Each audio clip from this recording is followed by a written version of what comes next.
berjalan di atas jembatan, waktu hari siang, tengah keramaian kota. Ku pandang ke bawah, berhimpi gubuk liar, tempat tinggal gelandangan. Tanpa anak kecil gundul tenang menggaruk koreng di tepi sungai yang kotor. Di seberang sana aku melihat seorang ibu duduk sedang melamun. Dan adakah masa depan yang cerah bagi orang seperti dia? Dan tegakkan melihat saudara kita hidup menderita.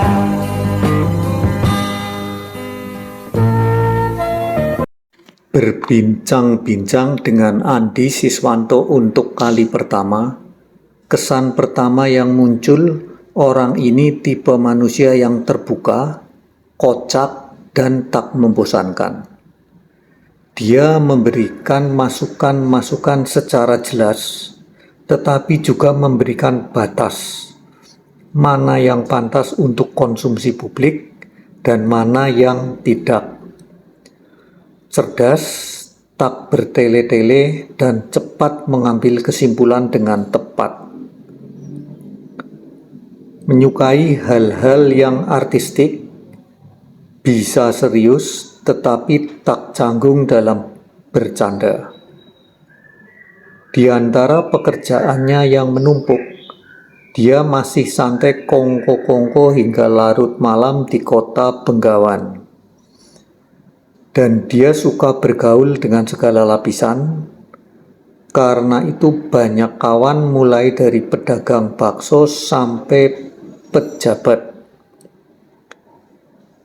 Dia akrab dengan kekumuan, tetapi selalu berpikir bagaimana mengatasi kekumuan. Laki-laki kelahiran Wonosobo ini menganggap kehidupan akan lebih menarik kalau bisa menggabungkan antara hal-hal yang bersifat humanity atau kemanusiaan dan estetika. Kalau seluruh hidup kita, karya kita diabdikan di situ, alangkah indahnya. Dan kalau itu dikombinasikan dengan dunia kebudayaan dan seni, itu menjadi lebih bernilai, ujarnya. Itu menjadi bagian dari tujuan hidup saya, katanya. Kemanusiaan yang dimaksud pekerja keras ini adalah kemanusiaan dalam segala hal. Engineering bisa diabdikan ke kemanusiaan, politik diabdikan ke kemanusiaan. Kalau semua begitu, akan lebih baik dan tidak ada perang ya, katanya sambil terpingkal-pingkal.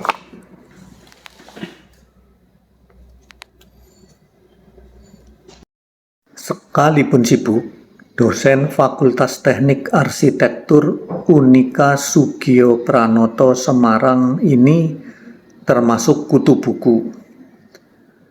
Di sela-sela waktunya mengajar di sejumlah perguruan tinggi, serta dosen tamu pada sejumlah universitas di dalam maupun luar negeri dan sebagai direktur PT Wastu Widyawan Semarang yang antara lain bergerak dalam Urban and Regional Development Planning, Urban Infrastructure Planning, tetapi membaca buku adalah juga bagian dari hidupnya.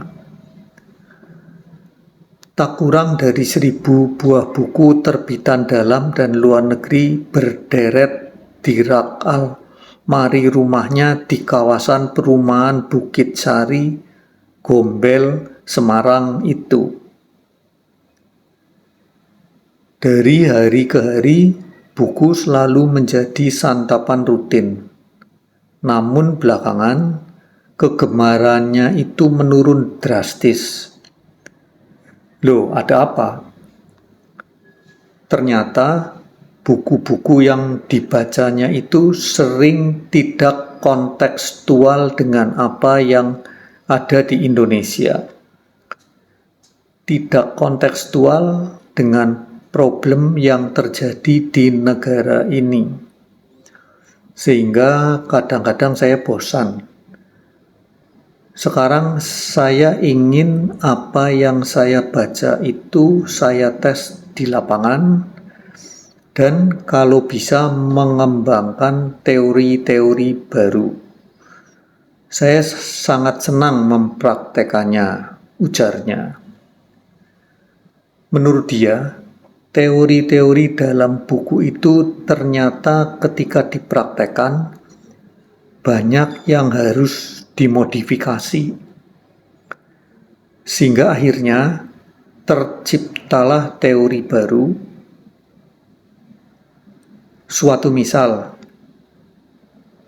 kalau dalam buku diceritakan proses pemberdayaan harus banyak berdiskusi dengan masyarakat, ternyata hal tersebut dirasa tidak cukup sampai di situ saja, tetapi harus lebih dalam. Ternyata kita juga harus bisa menjadi pelayan masyarakat. Dalam melayani masyarakat ini, menurutnya, seseorang harus benar-benar mumpuni. Mereka harus mempunyai penguasaan teknis. Tanpa itu, tak bisa membantu banyak. Jadi, mereka harus benar-benar menguasai bidangnya. Kalau arsitek, ya arsitek yang profesional. Kalau engineer, ya harus real good engineer. Kalau tidak, kita tak bisa menjadi pemberdaya. Dan itu tidak pernah dibahas dalam teori-teori. Tandasnya.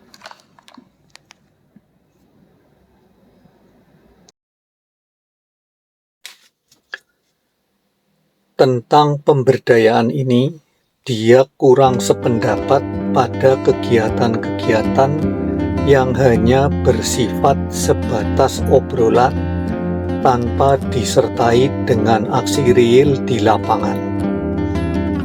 Sebagian orang memang ada yang beranggapan dengan kumpul-kumpul terus melakukan diskusi dan seminar-seminar di hotel, itu katanya sudah pemberdayaan. Bagaimana menurut Andi? Itu pada level keromantisan. Pemberdayaan adalah bila kita melakukan kerja nyata, ujarnya. Sebelum memberdayakan orang, lanjut dia, seharusnya seseorang lebih dulu bisa memberdayakan diri sendiri. Kita dianggap pemberdaya, diri kita harus berdaya. Kalau tidak, bagaimana memberdayakan orang? Itu manipulasi.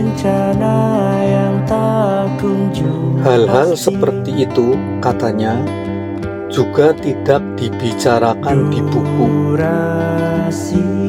Di sini rupanya buku menjadi acuan, tetapi bukanlah harga mati. Acuan itu bisa ditambah dan dikurangi dengan melihat kondisi lapangan. Tentang lokasi proyek di Kodya Surakarta, mengapa bantaran Kali Anyar menjadi pilihan sedangkan Sebenarnya masih banyak lokasi kumuh di kota ini. Ini yang terkumuh. Saya memilih yang paling kumuh karena ini tantangan. Nyari perkara. Hahaha. Dia mengungkapkan di Solo sebenarnya ada 16 titik kumuh. Janji yang menjelma letolo jika kau lupa diri dan melangkah pergi, merusak rencana di satu hati tanpa sebab. Kau mengudara, diskusi ini terbilang hampa.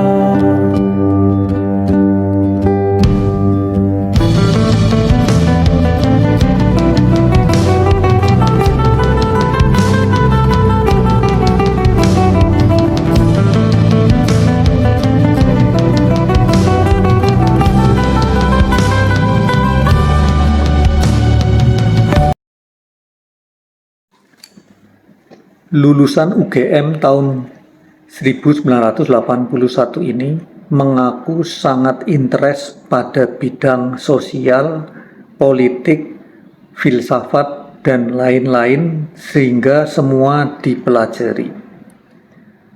Tentang arsitektur bangunan rumah-rumah yang dibangun di bantaran Kali Anyar, Mojosongo, Solo, dia mengaku mendapat inspirasi dari almarhum Romo Mangun waktu datang di Kalicode, Yogyakarta. Selain itu, pergaulannya dengan seniman dan budayawan juga ikut mewarnai karya-karya di lapangan. Kata laki-laki berusia 44 tahun menikah dengan insinyur Han Aili, Master Engineer, yang bekerja sebagai dosen Undip. Dia dikaruniai seorang anak yang baru berusia 6 tahun. Saya kawin terlambat, tuturnya. Andi adalah tipe manusia yang selalu ingin maju. Itu terbukti baru menikah setahun sudah harus meninggalkan tanah air untuk belajar di negeri Paman Sam. Selagi dia kuliah di Wisconsin, istrinya meluncur ke Kanada untuk keperluan yang sama. Di negeri itulah dia menyabet gelar Master Arsitek dan MSc di Urban and Renewal Planning. Setelah itu, dia masih menempuh bidang urban design di Oxford dan kini sedang dalam program menempuh PhD di London.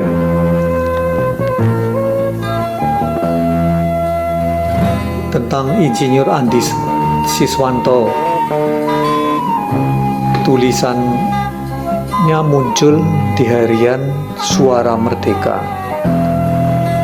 hari Minggu 12 September 1999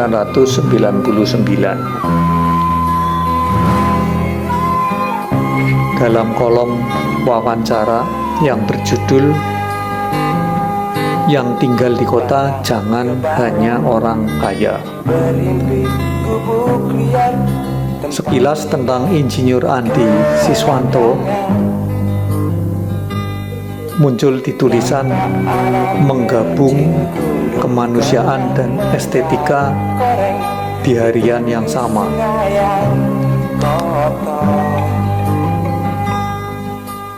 Di seberang sana aku melihat seorang ibu duduk sedang melamun. Kan adakah masa depan yang cerah bagi orang seperti dia?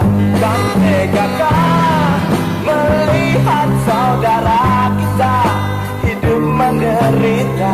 Kan adakah masa depan yang cerah bagi orang seperti dia? Kan